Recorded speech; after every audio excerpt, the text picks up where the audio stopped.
How are you? Today we will discuss the topic kinetic theory and the gas laws. और इसमें हम पढ़ेंगे gas के different laws जिनमें हम रिलेशन पढ़ते हैं डिफरेंट प्रॉपर्टीज ऑफ गैस का। लाइक हमें पता है कि गैस में pressure, volume, temperature and the number of molecules जो है वो इसमें जो वेरी करते हैं और एक वैल्यू के कंडीशन के वेरी करने से दूसरी पे इफेक्ट होता है। तो हम इन डिफरेंट गैस लॉज में पढ़ेंगे जी वॉल्यूम का क्या इफेक्ट होता है, जी प्रेशर का क्या इफेक्ट होता है, टेम्परेचर का क्या इफेक्ट होता है और नंबर ऑफ मोल्स का क्या इफेक्ट होता है। बेसिकली हम पढ़ेंगे इसमें वॉल्यूम पे इफेक्ट, ठीक है, यानी प्रेशर का वॉल्यूम पे इफेक्ट, टेम्परेचर का वॉल्यूम पे इफेक्ट और नंबर ऑफ मोल्स का वॉल्यूम पे इफेक्ट। यानी कि इन तीनों गैस लॉज के पढ़ने के बाद आप इस काबिल हो जाएंगे कि आप डिफरेंट टेम्परेचर चेंज करते हैं then what will be the change in volume and same जब नंबर ऑफ मोल चेंज करेंगे तो वॉल्यूम पे क्या इफेक्ट होगा। तो सबसे पहला लॉ हम पढ़ते हैं जी Boyle's law. It is basically the relation between pressure and volume. यानी कि अब हम इसमें देखेंगे कि प्रेशर के चेंज करने से वॉल्यूम पे क्या इफेक्ट होगा। What will happen if we increase the pressure and what will happen if we decrease the pressure? So let's see graphically हम इसको देखते हैं पिक्टोरियल डायग्राम में।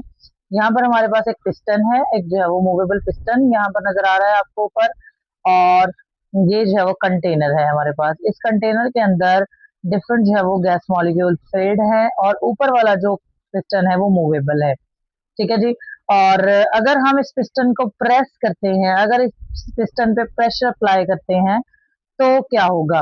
पिस्टन पे प्रेशर अप्लाई करने से क्या होगा जी, ये पिस्टन नीचे की तरफ मूव करेगा और ऑटोमेटिकली ये पिस्टन यहाँ से यहाँ आ जाएगा। और पहले जो है वो वॉल्यूम इतना था जो गैस ने ऑक्युपाइड किया हुआ था, अब वॉल्यूम इतना रह गया। यानी कि हम देखते हैं कि इनिशियली अगर हम प्रेशर अप्लाई करते हैं तो वॉल्यूम ऑटोमेटिकली क्या हो जाता है जी, डिक्रीज हो जाता है, ठीक है जी। वॉल्यूम क्या हो जाता है, डिक्रीज हो जाता है। सो मैथमेटिकली हम इसे देख सकते हैं that volume is inversely proportional to pressure. If we increase the pressure the volume will decrease as same proportion, ठीक है। जितना जितना हम प्रेशर इंक्रीज करते जाएंगे वॉल्यूम भी उतना ही डिक्रीज होता जाएगा। तो अभी हम देखेंगे जी, आप अभी यहाँ पर वीडियो में देख सकते हैं हमारे पास जो है वो एक इंजेक्शन है और ये इंजेक्शन एक मूवेबल पिस्टन के साथ है।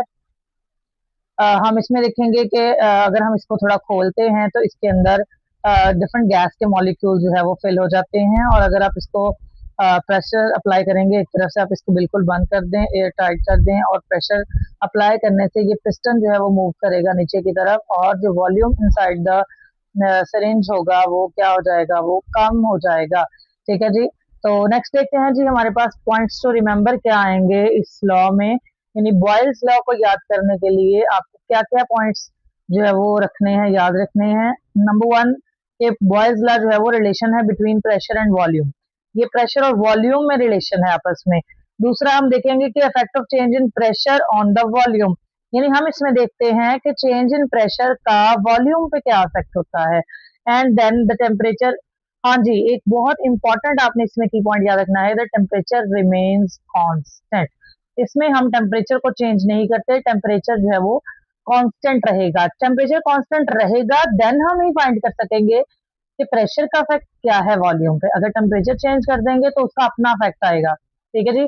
और लास्ट वन क्या, number of moles remain constant. आपने इसमें ये भी देखना है कि आपने जितने नंबर ऑफ मोल्स अंदर गैस के रखे हैं वो सेम रहे, वो कांस्टेंट रहे, चेंज नहीं करना आपने, ठीक है। सेम नंबर ऑफ मोल्स के साथ आप प्रेशर अप्लाई करेंगे, ठीक है, और देन फिर चेक करेंगे कि वॉल्यूम पे क्या इफेक्ट होगा। तो ये जो है वो कुछ की पॉइंट्स हैं, ये मैं साथ में आपको जो है वो सेपरेट से शेयर भी कर देती हूँ, साथ ही इसकी एक पिक्चर, और आप इनको याद रखें। और मैथमेटिकल फॉर्म जो है वो इसकी आप लाजमी लिखेंगे। जब आप इसको शॉर्ट क्वेश्चन में अटेम्प्ट करेंगे तो आप इसकी डेफिनेशन और देन इसकी मैथमेटिकल फॉर्म राइट करेंगे। अगर हम फर्दर इस मैथमेटिकल फॉर्म को थोड़ा और जो है वो एक्सटेंड करते हैं तो प्रोपोर्शनलिटी साइन खत्म करके आपको बताया कि हम कोई कांस्टेंट यूज करते हैं then v is equal to k, ठीक है, और 1/p, और हम ऐसे लिख सकते हैं v is equal to k/p। और अगर कांस्टेंट को आप एक तरफ रखते हैं k देन p जो है वो उधर जाके मल्टीप्लाई हो जाएगा, k is equal to pv, ठीक है। यानी कि the product of pressure and volume remain constant, pressure and volume की प्रोडक्ट हमेशा कांस्टेंट रहती है। ठीक है जी। अब नेक्स्ट हम देखते हैं जी इसके, अगर हम इसको वेरीफाई करना चाहें, एक्सपेरिमेंटल वेरिफिकेशन, तो हम किस तरह कर सकेंगे। आप देखते हैं यहाँ पर हमारे पास जो है वो पिक्चर दी हुई है जी, ये ट्यूब है, ठीक है जी, और इसके अंदर हमने मरकरी फिल किया हुआ है। मरकरी फिल किया है इस लेवल तक और ये इस लेवल तक यहाँ पहुंचा है। ये वाली साइड जो है वो बंद है बिल्कुल, ठीक है, ये जे शेप ट्यूब है और ये वाली साइड ओपन है। दैट मीन हम यहाँ से जो है वो लिक्विड और ऐड भी कर सकते हैं अगर आप करना चाहें तो। अब हम क्या करेंगे जी, अगर हम इस पे लिक्विड और ऐड करते हैं, इसका मतलब है कि अगर लिक्विड ऐड करेंगे तो हम प्रेशर ऐड कर रहे हैं, ठीक है, लिक्विड ऐड कर रहे हैं, दैट मीन प्रेशर अप्लाई कर रहे हैं। हमने और अप्लाई किया, इसके अंदर लिक्विड डाला, प्रेशर अप्लाई किया, that will be 760 mm mercury है इसके अंदर। आप देखेंगे कि ये जो लिक्विड का लेवल है वो यहाँ से ऊपर की तरफ चला जाएगा, ठीक है, यानी कि वॉल्यूम जो है वो डिक्रीज हो गया।